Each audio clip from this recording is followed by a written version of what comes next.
Hello and welcome everyone in the classroom of Punya Study Circle. Dear students, we are again present here with another lecture. That is about the sectoral classification of business enterprises. बच्चों, आज जो व्यावसायिक इकाइयां हैं, हम उनके क्षेत्रीय classification या क्षेत्रीय वर्गीकरण के विषय में बात करेंगे. सेक्टर को हिंदी में क्षेत्र कहा जाता है. बेटे, here we are going to discuss about those economic institutions or the classification of business enterprises on the basis of the kind of economic institutions having ownership and control of these business organization, providing them with the moving direction. आज हम उन आर्थिक इकाइयों के विषय में बात करेंगे या जो हमारी व्यावसायिक इकाइयां हैं उनके वर्गीकरण के बारे में बात करेंगे. किस आधार पर कि उनके ऊपर कौन सी आर्थिक इकाइयों का स्वामित्व है और कौन सी आर्थिक इकाइयां उनको नियंत्रित करती हैं अपने पथ की ओर अग्रसर होने पर. So here we will learn about the meaning of sectors and the type of sectors that we are having in Indian economy. हम यहां क्षेत्र के मीनिंग के बारे में लर्न करेंगे, कितने क्षेत्र हमारी अर्थव्यवस्था में एग्जिस्ट करते हैं और हर एक क्षेत्र की विशेषताओं के बारे में गहनता से अध्ययन करने वाले हैं. Very first, let me tell you the meaning of sector. Sector means the group of business enterprises having the same kind of ownership and control exercising economic unit. बेटे, क्षेत्र से अभिप्राय उन व्यावसायिक इकाइयों के समूह से है जिनके ऊपर एक ही प्रकार की आर्थिक इकाइयों का स्वामित्व एवं नियंत्रण स्थापित है. या तो वो निजी क्षेत्र के स्वामित्व एवं नियंत्रण में कार्य करती हैं या फिर वो सार्वजनिक क्षेत्र के नियंत्रण एवं ओनरशिप में कार्य करती हैं, या फिर हमने एक नया कॉन्सेप्ट इन्वेंट किया है that is called public private partnership. वहां पर सार्वजनिक एवं निजी क्षेत्र दोनों का स्वामित्व होता है, दोनों ही नियंत्रित करती हैं ऐसी आर्थिक इकाइयों को या ऐसी व्यावसायिक इकाइयों को, ताकि हम अपने देश को एडवांस इंफ्रास्ट्रक्चर के साथ लवरेज कर सकें जिसका फायदा निजी क्षेत्र को भी हो और हमारी सरकार को भी हो, उसकी रेपुटेशन में भी एनहांसमेंट हो. So here very first we will be discussing about private sector business enterprises. All those business enterprises which are fully owned and controlled or managed by individuals, private groups, corporate houses, etc. बेटे, वो व्यावसायिक संस्थान जिनके ऊपर निजी क्षेत्र का स्वामित्व एवं नियंत्रण होता है, वो कोई निजी व्यक्ति हो सकता है, कोई व्यक्तियों का समूह जैसे हमारी साझेदारी संस्था होती है, cooperative society for business organization होती है, या फिर वो कोई औद्योगिक घराना होता है जिसका स्वामित्व एवं नियंत्रण अपने विशेष आर्थिक संस्थाओं पर या विशेष व्यावसायिक संस्थाओं के ऊपर है. जैसे अगर हम व्यावसायिक घरानों की बात करें, आदित्य बिरला ग्रुप है हमारा, अदानी ग्रुप से हमारा, रतन टाटा ग्रुप से, ये सभी निजी क्षेत्र की एंटरप्राइजेस हमारी कहलाएंगी. When we are talking about public sector business enterprises, all those business enterprises which are owned, controlled and managed by the government, be it the central government, state government, local government or a combination thereof, वो सभी व्यावसायिक इकाइयां जिनके ऊपर सरकार का स्वामित्व होता है, सरकार ही उनके व्यावसायिक कार्यों का मार्गदर्शन करती है, नियंत्रण करती है आर्थिक गतिविधियों पर, ऐसी संस्थाओं को हम सार्वजनिक क्षेत्र की संस्थाओं के नाम से जानते हैं. Wherever when we are talking about joint sector enterprises, those enterprises or those economic entities which are established by the mutual coordination and contribution of the public and private sector, ऐसी व्यावसायिक इकाइयां जिनकी स्थापना सार्वजनिक क्षेत्र एवं निजी क्षेत्र दोनों के मेल मिलाप से, दोनों के स्वामित्व के अंदर और उनका संचालन भी दोनों के नियंत्रण एवं मार्गदर्शन के अंदर किया जाता है, उनको हम संयुक्त क्षेत्र या ज्वाइंट सेक्टर के बिजनेस एंटरप्राइजेस बोलते हैं. Here we are talking about the features of private sector, public sector and joint sector. सबसे पहले हम विशेषताओं की बात कर लेते हैं. प्राइवेट ओनरशिप, ऐसी संस्थाओं के ऊपर निजी व्यक्तियों के समूह का या औद्योगिक घरानों का स्वामित्व होता है. Second, profit motive. All these organizations, whether we are talking about public sector, private sector or joint sectors, are aimed at earning profit by production और buying and selling of goods and services. जो व्यवसायिक इकाइयां होती हैं उनकी main विशेषता यही होती है बेटे, मुख्य विशेषता कि वो लाभ कमाने के उद्देश्य से ही कार्य करती हैं. But here we are talking about having a single eye view. If you are having single side view, it means you are looking at profit only. You are not having any concern about the development of life standard, about the development of society and welfare of human being and customer. बेटे अगर आप लोग केवल profit को, लाभ को ही उद्देश्य मानकर चलें, समाज को भूल जाएं, आप ग्राहक की संतुष्टि को भूल जाएं, आप हमारे जीवन स्तर के जो रहन सहन का तरीका है उसमें विकास को भूल जाएं, तो ऐसा उद्देश्य हमारी निजी क्षेत्र की संस्थाओं के द्वारा फॉलो किया जाता है कि उनका मुख्य उद्देश्य लाभ कमाना ही होता है। सामाजिक सरोकार उनका गौण उद्देश्य होता है, जिसको वो कुछ हद तक डॉक्यूमेंट्री अचीव करने की कोशिश करते हैं, मतलब पेपर्स में उसको अटेन करने की कोशिश की जाती है। व्यवसाय का या व्यवसायिक संस्था का मुख्य उद्देश्य यही रहेगा कि किस प्रकार से संस्था अधिक से अधिक लाभ कमाए, बाजार क्षेत्र को कवर करे। Then efficiency, yes, profit is used as a measure for gauging the efficiency and effectiveness of the business concern. लाभ ही यहां पर पैमाना होता है, ये काउंट करने के लिए, ये रिकॉर्ड करने के लिए, मेजर करने के लिए कि कौन सी निजी क्षेत्र की संस्था अधिक प्रभावशाली है, अधिक एफिशिएंसी के साथ अपने ग्राहकों को संतुष्ट करती है, या फिर वो बाजार क्षेत्र को कवर कर पाती है। जितना अच्छा प्रबंध रहेगा उतना ही ज्यादा प्रॉफिट हमारा अर्न होगा, और प्रॉफिट ज्यादा अर्न है इसका मतलब हम ये लगा सकते हैं कि वहां प्रबंधन भी बहुत उच्च गुणवत्ता का उपस्थित रहा होगा। प्राइवेट मैनेजमेंट सभी निर्णय उन व्यक्तियों के द्वारा लिए जाते हैं या उन व्यक्तियों के प्रतिनिधियों के द्वारा लिए जाते हैं जिन्होंने संस्था में निवेश कर रखा है, चाहे वो कोई औद्योगिक घराना है, चाहे वो कोई निजी व्यक्ति है, चाहे वो निजी व्यक्तियों का समूह है, वही व्यक्ति सारे के सारे निर्णय लेंगे, लाभ हानि के लिए उत्तरदायी रहेंगे। Finally minimum government intervention.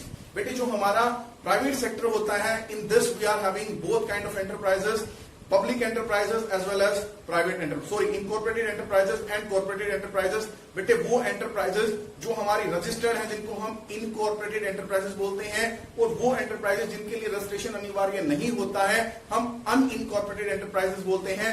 जैसे हमारी पार्टनरशिप है, उसमें भी ऑप्शनल है, सोल ट्रेडरशिप है, हमारी ज्वाइंट हिंदू फैमिली है, ये सभी non incorporated form of business organization होते हैं। यहाँ गवर्नमेंट का इंटरवेंशन या दखल अंदाजी बहुत ही कम होती है। wherever in the case of cooperative society and company or corporation form of business organization, we are having more government intervention because they are subjected to large many or plethora of laws। बहुत सारे कानून वहां पर हमारे कामकाज को प्रभावित करते हैं। इसीलिए कुछ प्राइवेट सेक्टर के एंटरप्राइजेस ऐसे हैं जहां पे बहुत ही कम सरकारी दखल अंदाजी होती है, गवर्नमेंट का सुपरविजन होता है, इंटरवेंशन होता है, जबकि कुछ हमारी निजी क्षेत्र की संस्थाएं ऐसी होती हैं जहां पर गवर्नमेंट का इंटरवेंशन काफी ज्यादा होता है। But as compare to the public sector and joint sector, there is minimum intervention and interference by the public institutions and government agencies. Here we are talking about the public sector, वो सभी हमारी औद्योगिक इकाइयां जिनके ऊपर सरकार का स्वामित्व है 51% या उससे अधिक, या हमारा wholly owned and control by the public sector, सार्वजनिक क्षेत्र के द्वारा उनका नियंत्रण किया जाता है। Here we are not talking about the public enterprises, here we are talking about the public company के बारे में विषय नहीं कर रहे हैं, यहाँ हम बात कर रहे हैं पब्लिक सेक्टर मतलब वो सभी व्यवसायिक इकाइयां जिनके ऊपर सरकार का नियंत्रण होता है। बेटे ऐसी इकाइयों की मुख्य विशेषताएं क्या होती हैं? स्वामी भी सरकार ही है संसाधनों की, सर्विस टू द सोसाइटी मुख्य उद्देश्य होता है हमारी नेशनल प्रायोरिटीज को अचीव करना, समाज को वो वस्तुएं एवं सेवाएं उपलब्ध करवाना जो हमारा एक डिग्नेटरी लाइफ स्टैंडर्ड मेंटेन करने के लिए आवश्यक है, जो निजी क्षेत्र के लिए ये संभव ही नहीं है कि वो सेवाएं या वो वस्तुएं हम उस मूल्य पर हमारे समाज को उपलब्ध करवा पाए। Whatever kind of goods and services and infrastructure facilities are being offered by the public sector, they are helpful to all the sectors। जितने भी हमारे सेक्टर्स हैं वो सभी इंजॉय करते हैं कंट्रोल प्राइसेस पे उन गुड्स एंड सर्विसेज का जो हमारा पब्लिक सेक्टर प्रोवाइड करता है, and it always remain beyond the efficacy of private sector. Monopoly in few sectors, हमारे जो पब्लिक सेक्टर की कुछ एंटरप्राइजेस हैं वहां ट्रेडिशनली हमारा मोनोपोली है because they are having huge quantum of resources and legal right. कुछ इकाइयां ऐसी हैं बेटे, जैसे रेलवेज की हम बात करें, ऑटोमिक एनर्जीज की बात करें, तो वहां हमारा जो पब्लिक सेक्टर है उसी का एकाधिकार स्थापित है। जो प्राइवेट सेक्टर है earlier they were not allowed, now they are allowed, but still they are having lack of capital to sponsor such kind of business concerns. इतनी पूंजी प्राइवेट सेक्टर के पास नहीं होती है कि उस स्तर पर उस तरह की सर्विसेज या गुड्स को वो प्रोड्यूस कर पाए। इसीलिए अभी भी काफी सारे इंडस्ट्रीज ऐसे हैं जहां पे पब्लिक सेक्टर का ही मोनोपोली है। Then public accountability, yes, all the public sector enterprises are answerable to the public through parliament or through state legislative assembly. That is why their accounts are audited by the subordinate staff of CAG. जो हमारे controller and auditor general होते हैं वो इनकी annual audit करते हैं and report is laid before the parliament so that they can vote on. बेटे यहाँ पर वोट ऑन किया जाता है, सारे के सारे जो हमारी पब्लिक अकाउंट कमेटी होती है वो इनको वेरीफाई करती है बजट के साथ साथ, और जो सीएजी होते हैं वो इनका ऑडिट करते हैं. ऐसी इकाइयों ने क्या काम किया, कितना लाभ अर्जित किया या कितनी हानि को वहन किया, वो सारा डिटेल पार्लियामेंट में या स्टेट लेजिस्लेटिव असेंबली में डिपेंड करता है किस प्रकार की गवर्नमेंट है, रखा जाता है.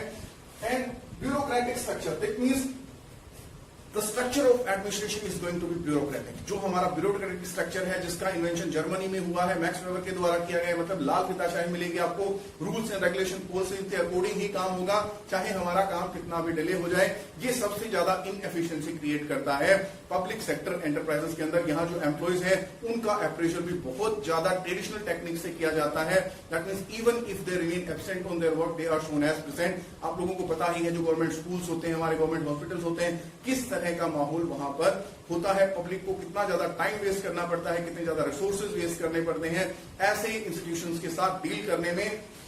Finally we are having harmonious industrial relation. You know what, here the employees are enjoying big parts. उनका रेम्युनरेशन इतना ज्यादा होता है, हॉलीडेज इतने ज्यादा होते हैं, सर्विसेज एंड एक्स्ट्रा बेनिफिट इतने ज्यादा होते हैं, फ्रीबीज, कि वो कभी कंप्लेंट करते ही नहीं है. जो एम्प्लॉयर और एम्प्लॉय है उनका बहुत ज्यादा कोर्डियल रिलेशनशिप होता है. जब किसी एम्प्लॉय को फायर किया जाता है, in that case you face huge resistance on the part of other same kind of employees. जब सरकार कोई नियमन करती है, नियंत्रण करने का प्रयास करती है उनके बिहेवियर को, या ऐसे इंस्टीट्यूशंस को एडवांस करने का प्रयास किया जाता है, तब वहां से रेसिस्टेंस आ जाता है. अदरवाइज मोर और लेस यहाँ पे हार्मोनियस इंडस्ट्रियल रिलेशन रहता है. यहाँ पर कोई स्ट्राइक वगैरह हम एक्सपीरियंस इतना ज्यादा नहीं करते हैं.